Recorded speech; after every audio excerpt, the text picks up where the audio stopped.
Voyez ces gestes qui ont été posés hier sur un véhicule d'Uber. Finalement, la rivalité qui se poursuit entre les chauffeurs de taxi et leurs concurrents. On sait qu'ils disent que c'est de la concurrence déloyale, que le service Uber est illégal. Et là, les chauffeurs de taxi ont lancé 2 douzaines d'œufs sur des voitures associées à Uber, alors que ces gens-là étaient venus porter des clients au centre-ville. Donc, c'était une opération qu'ils ont baptisée Uber Eggs. Les chauffeurs qui ont crié des slogans. Les 2 chauffeurs visés ont vite quitté les lieux parce qu'ils ne voulaient pas que ça dégénère. Et ce n'est pas la première fois que des véhicules d'Uber sont victimes de vandalisme au cours des dernières semaines.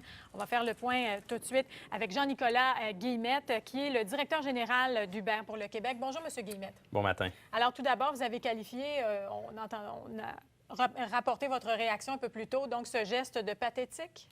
Bien, écoutez, c'est inacceptable. C'est des gestes de violence qui sont commis envers d'honnêtes citoyens qui tentent de gagner leur vie. Donc, nous, on déplore ces gestes-là. La violence n'est jamais une solution.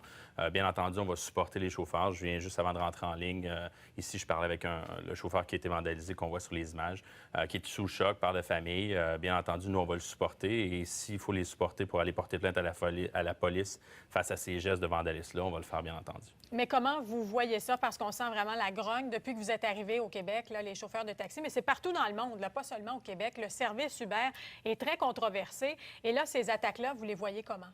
Bien, écoutez, c'est de la violence. Je pense que c'est pas la bonne façon. Nous, depuis qu'on est implanté à Montréal, on demande au gouvernement de s'asseoir, de pouvoir discuter et créer une nouvelle réglementation pour encadrer ce type de service-là, comme ça s'est fait dans plus de 51 juridictions aux États-Unis. Mais également, il y a un juge de la Cour supérieure de l'Ontario qui a statué il y a environ un mois que les services d'Uber n'étaient pas des services de taxi traditionnels. Donc, malheureusement, on voit des gestes comme ça. C'est une poignée de chauffeurs. C'est des gestes qui sont isolés, mais qui nuisent à l'image des taxis, qui nuisent à Montréal également.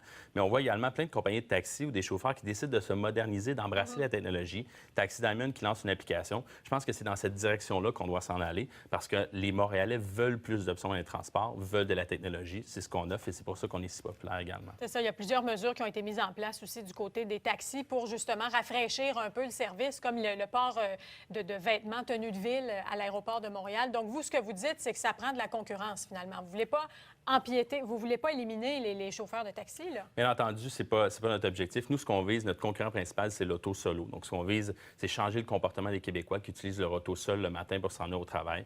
Mais pour réussir ça, il faut s'allier avec tous les joueurs dans le cocktail et transports à Montréal, que ce soit Bixi, Car2Go, Communauto, l'autobus 747 qui va vers l'aéroport, les taxis traditionnels et Uber. Si on se met tous ensemble, on est capable de combattre ça.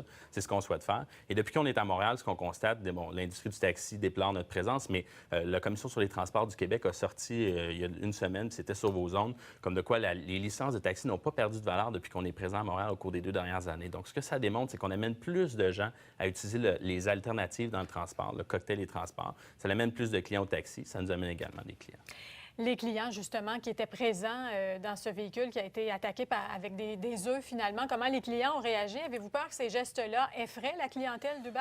Bien, je pense que c'est l'objectif des taxis, c'est de faire peur et aux chauffeurs et à la clientèle, mais c'est un service qu'ils désirent. Les gens veulent plus d'options dans les transports. Vous savez, les familles québécoises, leur deuxième poste de dépense maintenant, c'est se déplacer. Ils dépensent plus pour se déplacer que pour se nourrir. C'est une aberration. Ce qu'on doit faire, c'est leur offrir plus de choix. C'est ce qu'on offre ici, et je pense que c'est pour ça que les gens utilisent notre service. Donc, ce père de famille, comme vous dites, il est soutenu en ce moment.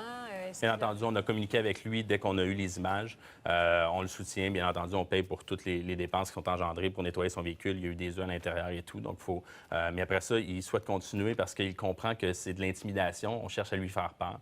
Lui désire être toujours sur la plateforme, continuer à offrir ça. C'est une personne qui travaille dans l'industrie de la restauration, qui n'a pas nécessairement qui a besoin d'un 2e salaire, donc qui utilise la plateforme dans le but de générer et de nourrir sa famille. Monsieur Guillemette, à suivre. Donc, merci beaucoup d'avoir été avec nous ce matin. Merci.